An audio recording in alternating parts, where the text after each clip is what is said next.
Good evening. This is Reading by the Fireplace. Today, we will be reading Wuthering Heights by Emily Brontë. Before you find somewhere comfy to sit, I suggest you get a nice cold drink. Or hot if it's cold outside. Now with this drink, find a nice comfy spot. Once you get comfy, whether you're here to read the book with me or just here to fall asleep, get comfy and let's start reading. Wuthering Heights by Emily Brontë.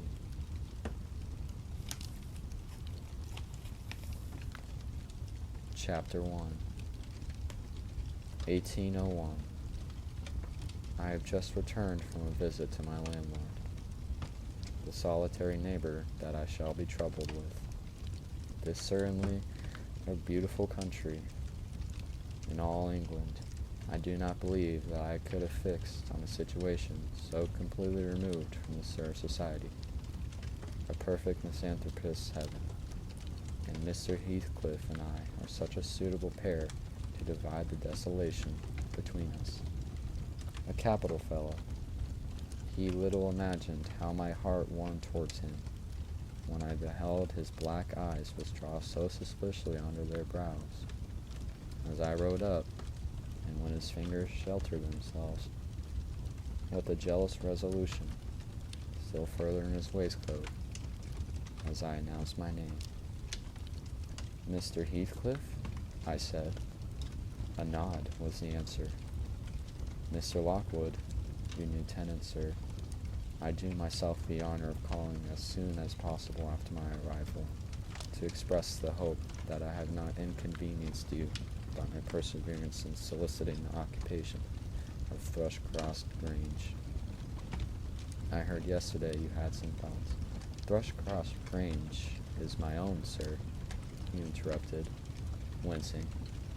I shall not allow anyone to inconvenience me. If I could hinder it, walk in.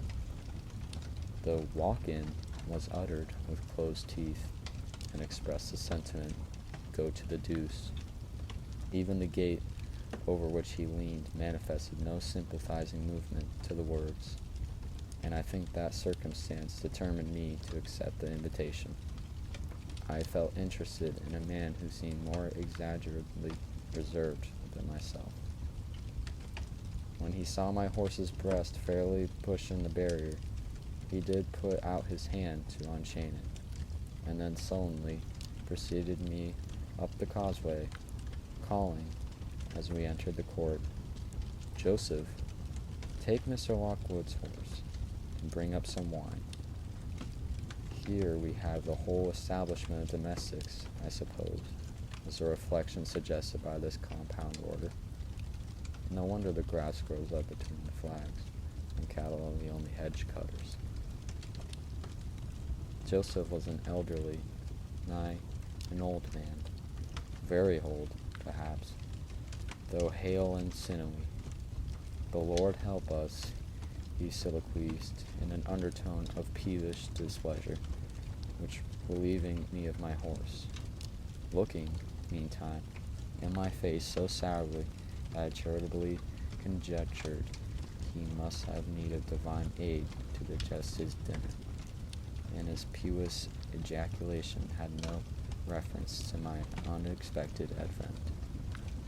Wuthering Heights is the name of Mr. Heathcliff's dwelling, Wuthering being a significant provincial adjective, descriptive of the atmospheric tumult to which its station is exposed in stormy weather. Pure, bracing ventilation they must have up there at all times, indeed. One may guess the power of the north wind blowing over the edge by the excessive slant of a few stunted firs at the end of the house, and by a range of gaunt thorns all stretching their limbs one way, as if craving alms of the sun.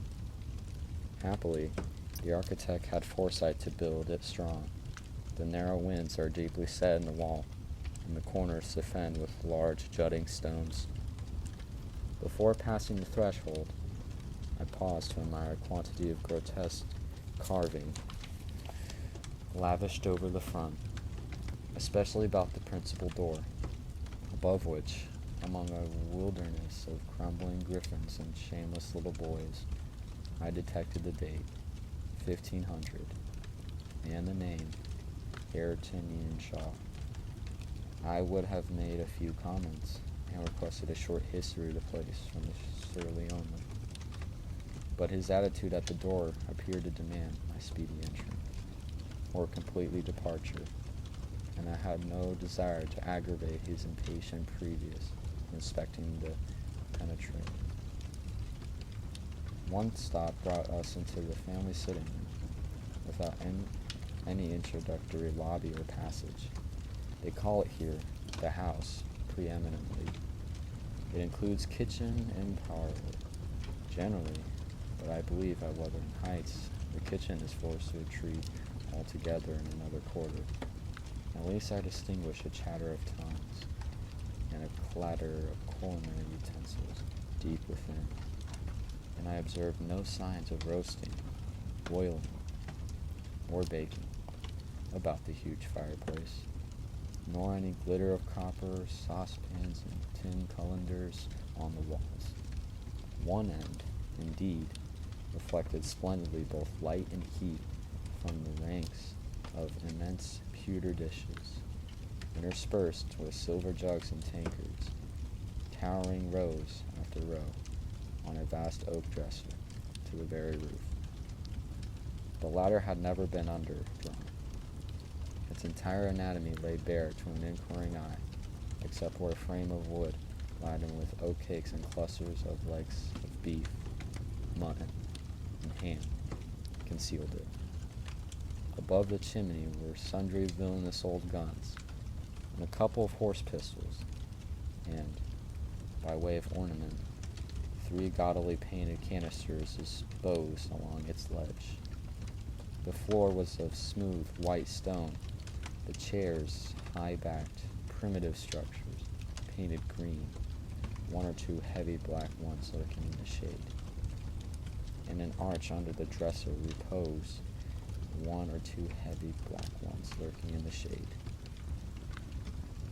In an arch under the dresser reposed a huge, liver-colored bitch pointer, surrounded by a swarm of squealing puppies, and other dogs haunted other recesses. The apartment and furniture would have been nothing extraordinary as belonging to a homely northern farmer with a stubborn countenance and stalwart limbs set out to advantage in knee breeches and gaiters. Such an individual seated in his armchair, his mug of ale frothing on the round table before him, is to be seen in any circuit of 5 or 6 miles among these hills, if you go at the right time after dinner. But Mr. Heathcliff forms a singular contrast to his abode and style of living. He is a dark-skinned gypsy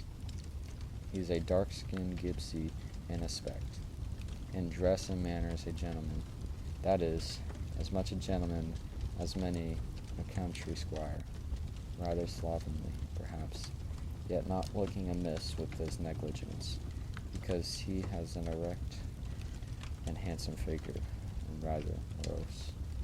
Possibly, some people might suspect him of a degree of underbred pride. I have a sympathetic chord within that tells me it is nothing of the sort. I know, by instinct, his reverse springs from an aversion to show display of feeling, to manifestations of mutual kinliness. He'll love and hate equally under cover, and esteem it as a species of impertinence to be loved or hated again. No, I'm running on too fast. I bestow my own attributes over, liberally on him. Mr. Heathcliff may have entirely dissimilar reasons for keeping his hand out of the way when he meets a would-be acquaintance. To those Mr. Heathcliff may have entirely dissimilar reasons for keeping his hand out of the way when he meets a would-be acquaintance. To those which actuate me, let me hope by my constitution is almost peculiar. My dear mother used to say I should never have a comfortable home, and only last summer I proved myself perfectly unworthy of one. While enjoying a month of fine weather at the seacoast, I was thrown into the company of a most fascinating creature, a real goddess in my eyes, as long as she took no notice of me. I never told my love vocally. Still, if looks have language, the morose idiot. I never told my love vocally. Still, if looks have language, the merest idiot might have guessed I was over head and ears.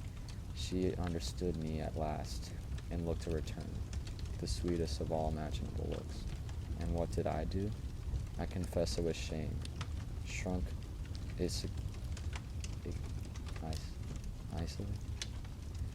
icily into myself, like a snail.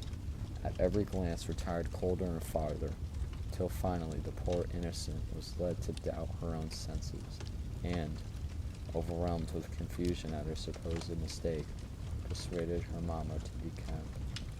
By this curious turn of disposition, I have gained the reputation of deliberate heartlessness. How undeserved, I alone can appreciate. I took a seat at the end of the hearthstone, opposite that towards which my landlord advanced. I filled up an interval of silence by attempting to caress the canine mother, who had left her nursery, and was sneaking wolfishly to the back of my legs, her lip curled up, and her white teeth watering for a snatch. My caress provoked a long, guttural snarl. "You'd better let the dog alone," growled Mr. Heathcliff in unison, checking fiercer demonstrations with a punch of his foot. "She's not accustomed to be spoiled, not kept for a pet." Then, striding to a side door, he shouted again, "Joseph!" Joseph mumbled instinctively in the depths of the cellar, but gave no intimation of ascending. So his master dived down to, leaving me vis-a-vis the rush. Joseph mumbled instinctively in the depths of the cellar, but gave no intimation of ascending. So his master dived downward, leaving me vis-a-vis the ruffianly bitch and a pair of grim shaggy sheep-dogs, who shared with her a jealous guardianship over all my movements. Not anxious to come in contact with their fangs, I sat still. But, imagining they would scarcely understand tacit insults, I unfortunately indulged in winking and making faces at the trio. And some turn of my physiognomy so irritated Madame that she suddenly broke into a fury and leapt on my knees. I flung her back and hastened to interpose the table between us. This proceeding aroused the whole hive. Half a dozen four-footed fiends of various size and ages issued from hidden dens to the common center. I felt my heels and coat lapse peculiar subjects of assault, and parrying off the larger combatants as effectually as I could with the poker, I was constrained to demand, aloud, assistance from some of the household in re-establishing peace. Mr. Heathcliff and his man climbed the cellar steps with vexatious phlegm.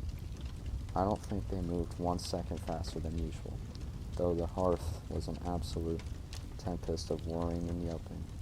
Happily, an inhabitant of the kitchen made more dispatch. A lusty dame, with tucked-up gown, bare arms, and fire-flushed cheeks, rushed into the midst of us flourishing a frying-pan, and used that weapon and her tongue to such purpose that the storm subsided magically, and she only remained, heaving like a sea after a high wind, when her master entered on the scene. "What the devil is the matter?" he asked, eyeing me in a manner that I could ill endure after this inhospitable treatment. "What the devil, indeed?" I muttered. "The herd of possessed swine could have no worse spirits in them than those animals of yours, sir. You might as well leave a stranger with a brood of tigers.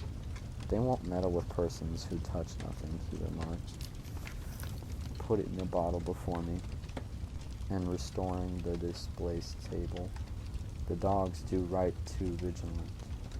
Take a glass of wine?" "No, thank you. Not bitten, are you?" If I had been, I would have set my signet on the biter. Heathcliff's countenance relaxed into a grin. "Come, come," he said.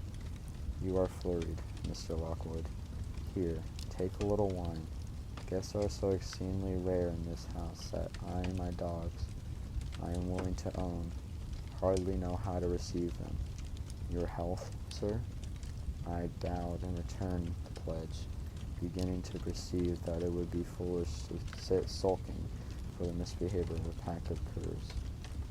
Besides, I felt loth to yield the fellow further amusement at my expense, since his humor took that turn.